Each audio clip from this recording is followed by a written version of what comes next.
सरकार को क्या लगता है हम आजाद भारत में गुलाम हैं? हम गुलाम नहीं है। वो जानते हैं गरीब और कमजोर वर्ग के लोग रहते हैं और उनकी असल लड़ाई क्या है।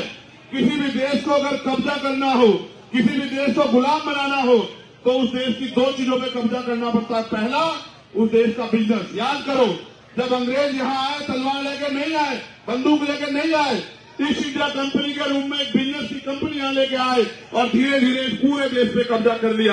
और एक समय ऐसा आया कि हम अंग्रेजों के गुलाम हो गए। ये जो आज सरकार में बैठे हैं, ये अंग्रेजों के पिट्ठू हैं, ये इजराइल से चलते हैं। मैं इनको बहुत अच्छी तरह जानता हूं कि इनका बाप कौन है। आप याद करो, अडानी अंबानी नहीं है, वो दोबारा से ईस्ट इंडिया कंपनी लेकर आए अडानी के रूप में।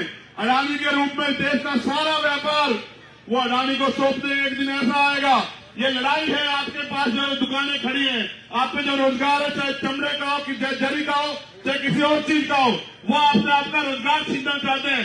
किसानों से उनकी जमीन छीनना चाहते हैं, नौजवानों से उनकी नौकरी छीनना चाहते हैं, वो आपसे आगे बढ़ने का हक छीनना चाहते हैं। क्योंकि अगर आप अपने पैरों पर खड़े रहे तो उनकी गुलामी स्वीकार नहीं करोगे।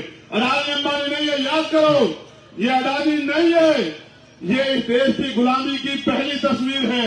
एक दिन ऐसा आएगा, आपकी सारी दुकानें, क्योंकि जीएसटी लग गई है, आपकी सारी दुकानें बंद हो जाएगी और आपकी दुकानों की जगह बड़े बड़े शॉपिंग मॉल बनेंगे। सुई से लेके और गाड़ी तक उस शॉपिंग मॉल में बिकेगी।